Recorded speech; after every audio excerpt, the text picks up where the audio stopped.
left off from Galvan and on the bottom. We're speaking about when do you penalize a person? Everybody agrees that even on a Torah level, he's not liable, but you penalize him if he does something deliberate. The question was, what if the shogi? A person violates it inadvertently, do we penalize him? So earlier we had a focus, if you do the mayor, that it's a deraiso, do you penalize him or not? So if you said that it's a deraiso, you don't penalize him on the shogi. And because of the seriousness of the deraiso, a person, we're not concerned that if we don't penalize him deliberately, he's going to violate, inadvertently he's going to violate the law. So therefore, review the person inadvertently puts on Shabbos, you're permitted to do. That's your business position. On a Torah level, you're permitted, even if you do it deliberately. But when do we penalize him? Only if he violates it deliberately. But if he does it inadvertently, we don't penalize him. It that we don't differentiate. That because it's so homo, because it's violating Shabbos is something very serious, then we penalize him even on an inadvertent level. Even on an inadvertent level. Right? So the Gemara spoke about, what about if something is only Osam Drabbanan, person violates it on a rabbinical level, right? Do we penalize him on an inadvertent level? So we spoke about this. Rabbi says now. So now what the Rabbi says, if it's a deraiso, we don't penalize him inadvertently. Rami, Rabbi Bidrabanan. The time. Now, we mentioned that the Torah says, how do we know that if you have 2 to 1, a minority and a majority, one piece of non-kosher meat falls into 2 pieces of kosher meat on a Torah level? How do we know it's subsumed? It's learned from the laws of Dayonim. If you have Bezdins of 3 judges on a Torah level, so let's say you have one dissenting opinion and the majority rules one way, the one is subsumed by the 2. So from there we draw the same thing regarding any other law, let's say kashrus or negating something which is not permitted. If the minority is intermingled with the majority, it's majority rule. So the majority subsumes the minority. Just as by the Dayonim, the majority, the dissenting opinion is not recognized, and that's considered unanimous, and the minority opinion has to assume the position of the majority, so really it's unanimous. Identically, the minority is subsumed by the majority, and on a Torah level, you're permitted to eat everything, even though you're definitely eating what's not kosher.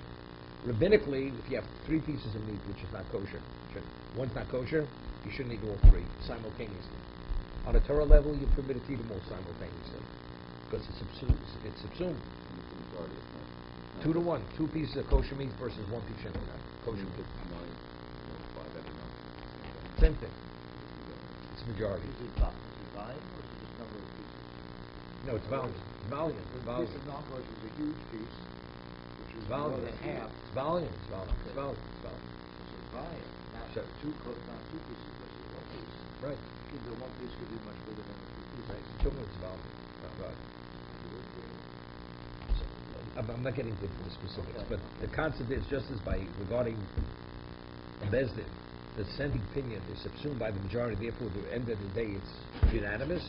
Identically, on a Torah level, the minority is subsumed by the majority, and therefore la halacha even permitted to eat all 3 simultaneously, even though you're definitely eating the non-kosher. So Rabbinically, you're not permitted to eat them all together. So 2 against 1 is really 3 against 0. Correct. In the end. Exactly. And it has to be the same species. Yes, because you can detect the minority and the majority. Let's say milk and meat, right? Or any other 2 species. So again, no, it's not because it's recognizable. The tasting it is considered, it's called tamkikir. The taste is like you're recognizing the problem. Okay, then you're not permitted. Okay? So on a Torah level, everything's subsumed. Whether it's something which is special, unique, or valued because of its monetary value.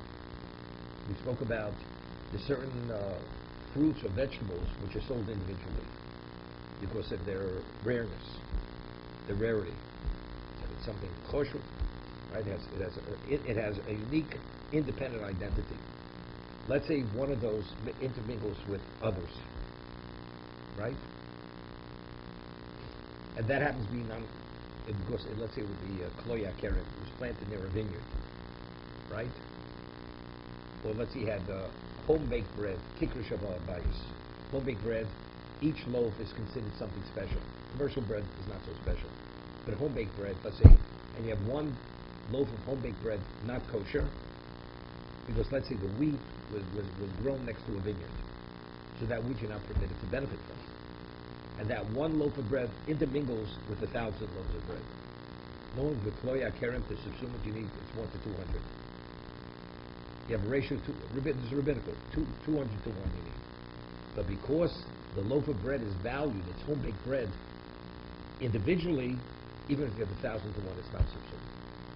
Because the whole concept of minority versus majority, the minority doesn't have an identity in the place of a majority.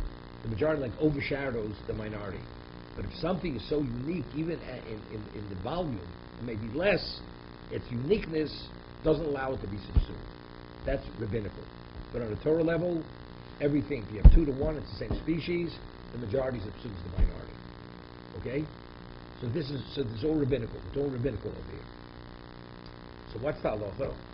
Let's say initially you had one of this, let's say you had the loaf of bread or this particular vegetable or fruit, and then it bursts. Meaning it's not, let's say you had let's say it was a certain type of nut, it's called egoze frach, certain type of nut, and now somebody broke the shell, and now it's pieces of the nut. Once it's broken, it doesn't have that specialness, that uniqueness, and that the pieces would fall into a mixture, would be subsumed. But let's say it was intact and it fell in, it's not subsumed. What about it fell in, and after it fell in, it became fragmented in the mixture, right? So then it should be subsumed. Because today, the majority should subsume it because it doesn't retain that original uniqueness, right? If it falls in fragmented, in pieces, it's definitely subsumed. But let's say it fell in, it was intact, and in the mixture, it became fragmented. That's the discussion. Noflu. It fell in, nispatsu, and then afterwards it burst. The word nispatsu means it became broken. It burst. Echot shogi ve'ged lo yalu remeir. Meir says whether in the mixture it burst, it was fragmented, whether it happened inadvertently or deliberately. Let's say he takes a mortar and pestle and he starts pounding it, and he didn't realize that particular nut was in the mixture, so he smashed it inadvertently. But let's say he did it deliberately. Echot shogi echemezid. Meir says it's not subsumed. Rabbinically, we don't allow you to eat it. We treat it as if it's still intact. It's not subsumed. Reb Yehuda, Divrei Reb Meir, Divrei Reb Yehuda. There's Reb Meir and Reb Yehuda. They both say this.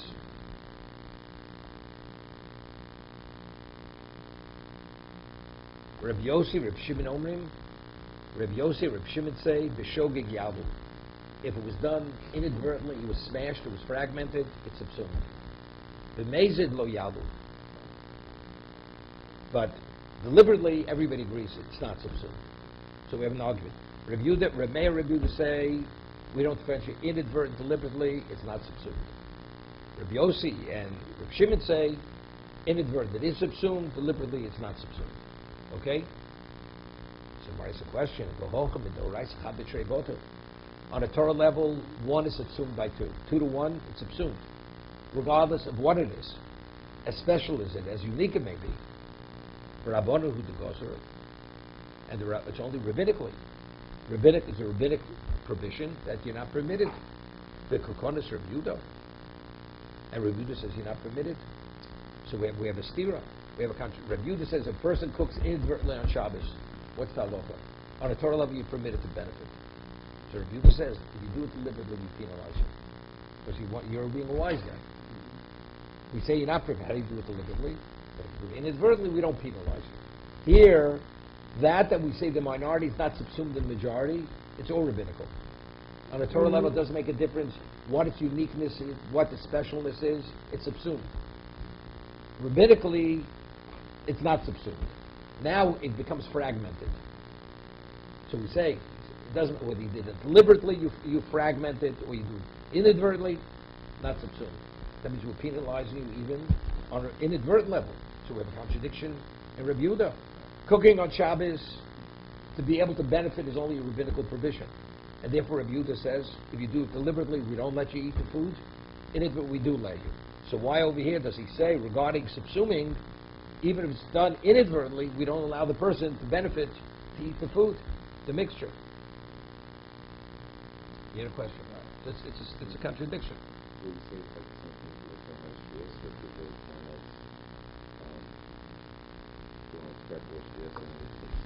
Evidently, it's not the case. That's not it. It's not it. Yeah, it could be or look like the same thing. They work careful. I mean, the Gemara doesn't say that. Yeah. So Gemara says, "Hosam hainu taimo the Rabbi Yehuda mishum dosi levume." Yeah. Rabbi Yehuda says this is different over here. Because here the person could say, let's say he fell into the mixture, and then all of a sudden he starts pounding with mortar. He says, I didn't realize it was in there. You know whether he realized, didn't realize. So he's able to actually to deceive you and say he'll do it deliberately, and he'll tell you he wasn't, he didn't realize, but he really was deliberate. So since there's no way to know what his intention was, therefore we say we penalize him even on the inadvertent level.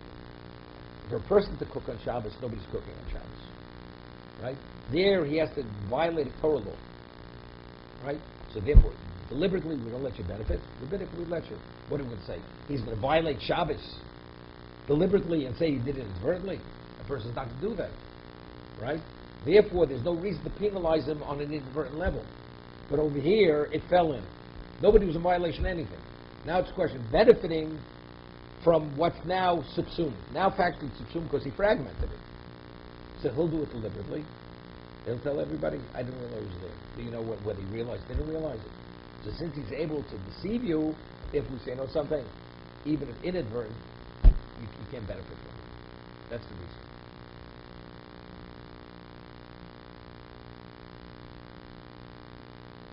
There's a Shiloh, Bayo, regarding Erev Tashila, that a person, let's say, cooks without an Erev Tashila, you're not permitted to eat the food.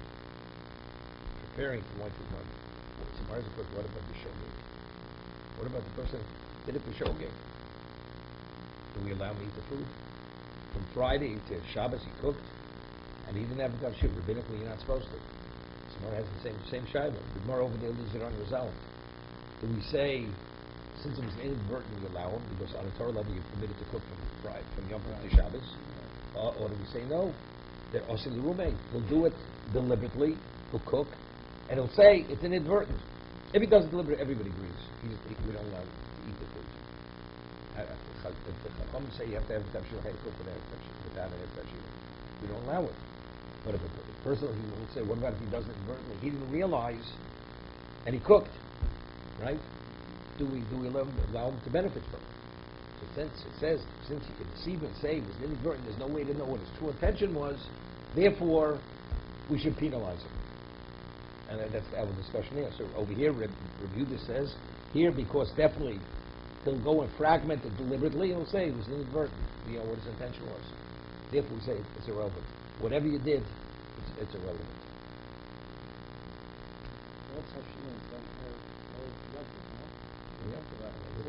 So what happens if you operate that business? So if there's nobody in the community and they know Tashila, you can't rely on anybody. If the Evid, the rabbi, or somebody else in the community, right? Because when we say, when we make the Tashila, we say that not only for ourselves, anybody in the community who forgot could rely on my Tashila. That's what we say. Right? But let's say you live out in the boondocks. There's no other Jew around you who's Tashila you rely on.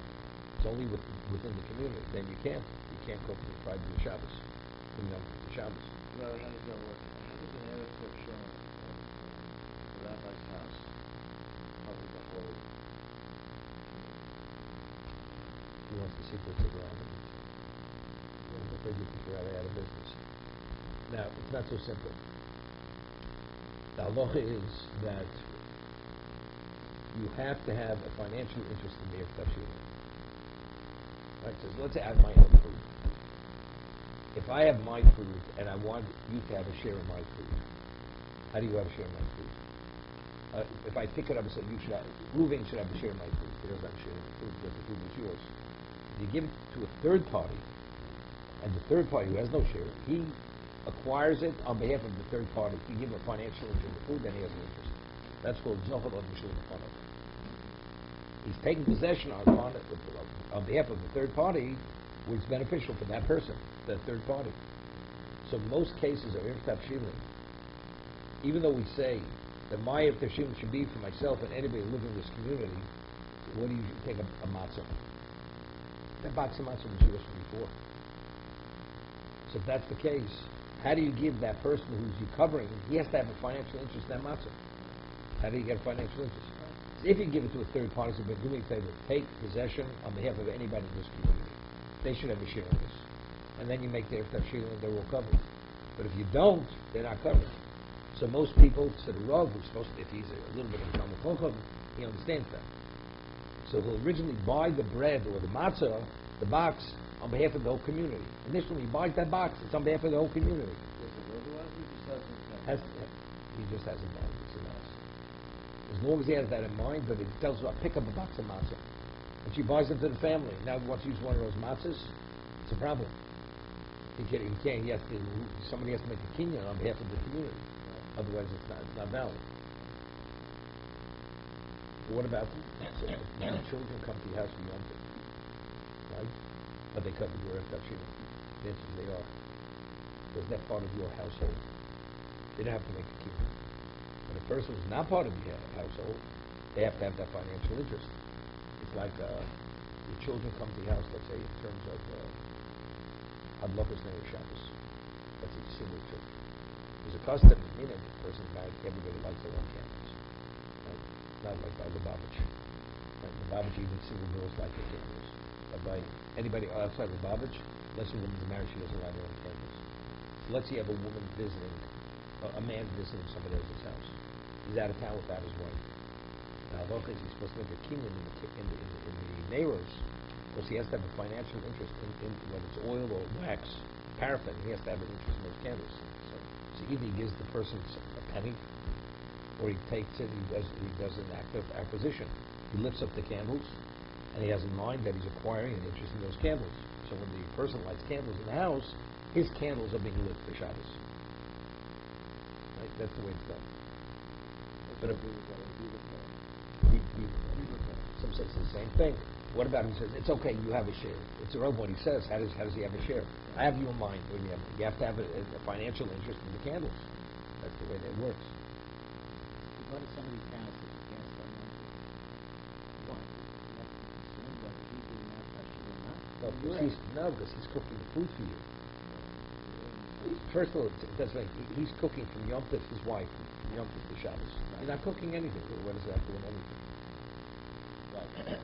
But let's say, wait a second. Let's say you want to carry your talis Friday, Yom Tov, to shul for Shabbos. To have your talis in shul. That's you need a tafshilin to cover you. Otherwise you're preparing from Yom Tov to Shabbos. Let's see. You leave Shabbos afternoon, you won't take your talis home. It's not because you're concerned it'll be stolen. Because you don't feel like coming back after Shabbos. You're not prepared to take your talis home. That's preparing for Shabbos for the weekend. If you're concerned it'll be stolen on Shabbos or misplaced, you won't be able to locate it. So then you're upset, you're distracted on Shabbos. That's for Shabbos, right? So that's you're permitted. That's accommodating on Shabbos. We're talking a community that has an area. So let's say Friday, going to Shabbos. Yom Tov going to Shabbos. You want to take your talis to shul, to have your talis there for Shabbos. Without a tafshilin, you're not permitted to carry it. That's preparing from one day to another. Without a tafshilin, you can't do it. You don't have to do it on the cow. For the day itself, but this is preparation.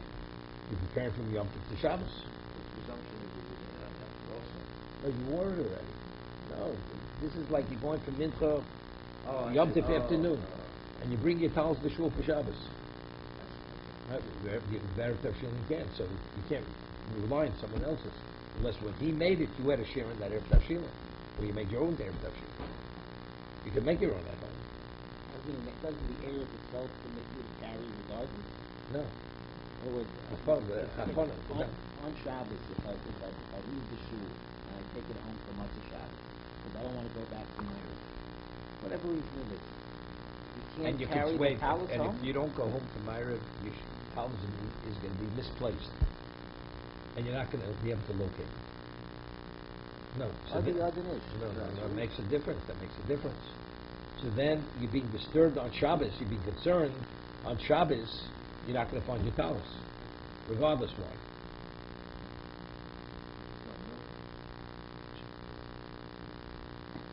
The head to carry a key on Yom Tov to shul. Going to shul, what's the value of the key? You're carrying the key, you don't need the key to shul. You just need the key to get back into your house.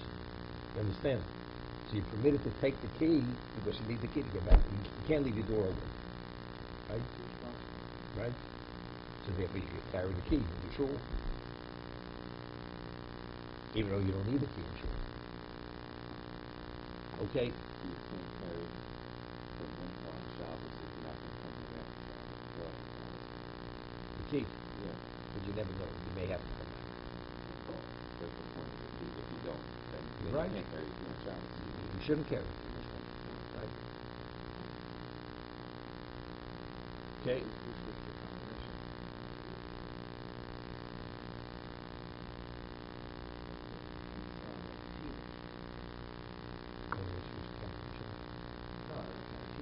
Yeah. You switch to a combination lock. Rabbi Rabbi Yossi and Rabbi Yossi. Now, we have a stira in Rabbi Yossi. Okay, we have a contradiction of Rabbi Yossi. Rabbi Yossi says over here that if it bursts, Rabbi Yossi says, V'shogig yaldu. If it bursts, if it's fragmented, inadvertently, you're permitted, it's subsumed. But we have a contradiction of Rabbi Yossi. It's not. The tia shel orlo. You plant something, it's one of the, let's say one of the trees, it's within the first 3 yields. So the yield of a fruit tree within 3 years, you're not permitted to benefit from the fruit. Okay? So we have, let's say, one row of wheat that it was planted near a vineyard. You're not permitted. It's within Dalan Amos of his vineyard. Right? So there's an intermingling, you're not permitted. So how many you need to subsume it? You need 1 in 200. You need 1 in 200. That's rabbinical. That's the ratio. Truma, normally bittul is 1 in 60. Truma is 1 in 100. Of course, it's more all rabbinical, more serious. And Kloya Ken, which is Isur Hanoah. And Orlo, they need 1 in 200. All these the ratio increases because of the severity of the classification. But it's all rabbinical. Okay. So you have an Atiyah Shalom, Shekloy Akerim, which is Arvu bin Atiyah Sacherus. Now, it's you have one tree among many trees. Some trees are 5 years old, some trees are within 3 years. You don't know which, it's one tree. You have 1,000 trees, and you have one tree. And you have one tree, could you pick any fruit you want from those trees? Right? Areza lo yilakit. You're not permitted to harvest that fruit. Anything. It's more than one. Wait. Right. Biblicate. But if you did harvest it, yalo bechad musayim. Then it's subsumed 1 in 200. Ubelavachli is kabed lakit. But when he picks them, his intent should not be to harvest it, to subsume the one, because that's like 8 batlis lechatchila. Right? The halacha is if I have 59 portions, I have 60 portions, and I take one, I need an additional portion because I have an extra guest. And the kosher butcher shop is closed, you go to A&P, and you buy first cut meat, and you throw it into the pot. Now you have 61 portions. What's the halacha? You're not permitted anything in the pot. That's a rabbinical penalty, that's called 8 batlis lechatchila. We don't allow you intentionally to subsume something that's not permitted. Right? It's a rabbinical penalty. Would be more mounting on the one than together than the rice. Why? Because if someone mixes something on purpose on the rice level, someone else could eat it. Okay? No, even you could eat it. Right, so you could eat it. So here we have a gather that says that it's a 100, 200. It's usher, but even if you do it by accident, then you need to have it. If you do it on purpose, then you can't. And second, So that's the Tanakama says if you do it inadvertent, you can. That's like in Vatlis for Chiller. Non-kosher falls into kosher. Accidental. What's that about? You can eat it. So but you have to bring together with the 200. Well, that's separate. And then you're more strict on that than No. It's a Doraisa too. Kloya Keren. You're not permitted to benefit on a Torah level. No, but Orla on a Torah level. It mixes. Same thing. It's all the same. They're all rabbinical. They're all rabbinical, but you still have to have the ratio of 200 to 1, 100 to 1, or 60 to 1. Right? It's two separate things. Based on the severity of the provision, that will determine whether the ratio is larger or smaller. Okay? Now separate discussion. Now that it mixes, how did it mix? If it mixed inadvertently, you permit it, but you have to have the right ratio. And each ratio is a different ratio. 60, 100, or 200. That's what we're discussing now. The person, he harvested it without intending to subsume the orlo or the kloya karim in the other produce. So the Tanakama says he's permitted, it's subsumed, 1 and 200. Because that's the regular ratio, 200 to 1 that you need. Right? Let's say a person goes and has 59 to 1. It's kosher, meat, kosher, non-kosher. Are you permitted? Yeah, permitted. Of course, it's 59 to 1, you need 60 to 1. So here with the kloya karim or olo, you need 200 to 1. So if you have the right ratio, we allow you to benefit from it, to eat it, to sell it, to whatever you want to do with it. Rabbi Yossi Omer Afa Miskavan Lakev Yalu Be'echad Musoyim. Rabbi Yossi says even if you do it deliberately, hear this. A second.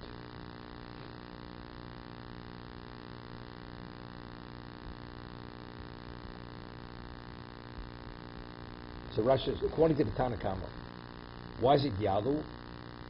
Biblicate.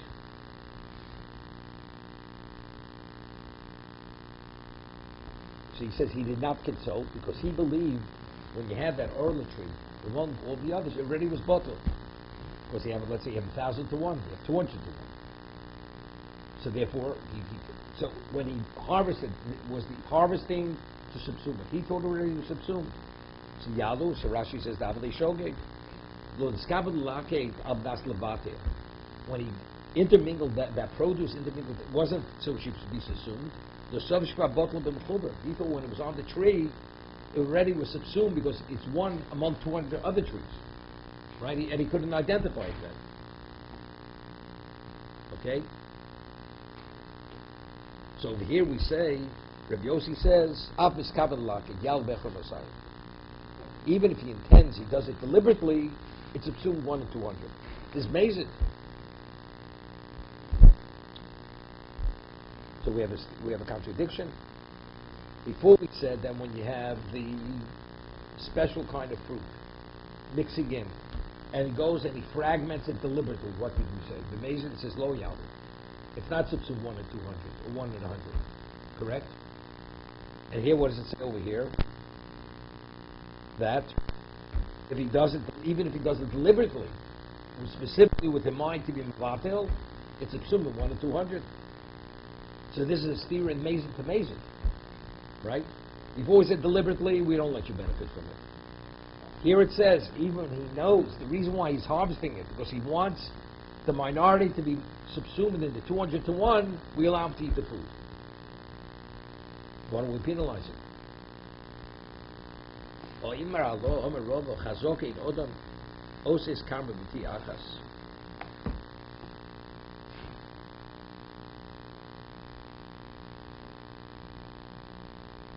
says something interesting.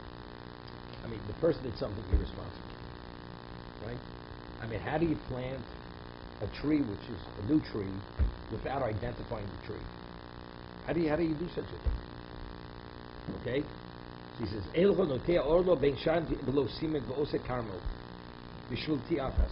this is unheard of. The person should act so irresponsibly. So therefore, now that he harvested, even deliberately, we're not going to penalize him. Because the whole scenario is so remote, it's like this something which is so remote, the Chacham, they don't pay attention to that. They're not going to penalize him in that particular case. Since the whole scenario is such a thing which is so remote, therefore they don't address that case. So as long as you have the right ratio, we say it's subsumed. But if something is a falling to heter, that's not unusual. Things happen. So there we make a differentiation whether it's shogig or mason. If you do it deliberately, then we penalize you, because that's something which happens. But if you do it inadvertently, we don't penalize you. Okay? I'll tell you what's difficult over here. What normally we say, we speak about something happens, it's something remote. So Chazal never legislate defense regarding this. Here it's true. A person, if he has a new shrub, sapling, planted, he would normally identify it as being, let's say, it's true within 3 years. Because otherwise it's creating a problem for himself. So now he goes, he doesn't. So he acted foolishly. Now he goes to harvest everything deliberately that he wants the fruit of that one tree to be subsumed by the others. It's true. The planting of the tree and not identified is remote. But now, what about the fruit is definitely, it's Orla. He's deliberately being Mavatal Orla with kosher fruit. That's not remote. It's true. The background is remote. But the end result, what he's trying to do, that's not remote. He's taking something that's definitely not permitted to eat, and he's subsuming it in the majority. So it's a chiddush over it. That's called nislo shchicha l'goz b'rabona. See, what's the name? The Tanakama says, no, you're not permitted to eat it. Right? One would say, I mean, everybody agrees, nislo shchicha l'goz b'rabona. It's something which is remote. Chazal, they're not going to legislate something specific for that. And that's what it. So, but the Tanakama says, no, if you do it deliberately, we don't allow you to benefit from the produce. So Rabbi Yosef says no, because since the whole scenario is so remote, therefore they don't address it. What do you mean they don't address it? But the subsuming is not remote. He's taking something which is not permitted and adding something that's permitted. That's not remote. So we should penalize him. That's what I'm saying. It's a dochi. It's a dochi over here. It's not so simple. Evidently, Tanakama says that this is not called remote. The scenario may be remote, but what you're trying to do, that's not remote. That's something that's exactly involved in this l'chatchila. Rabbi Yossi says, no, you look at the whole picture. I'll give you an example.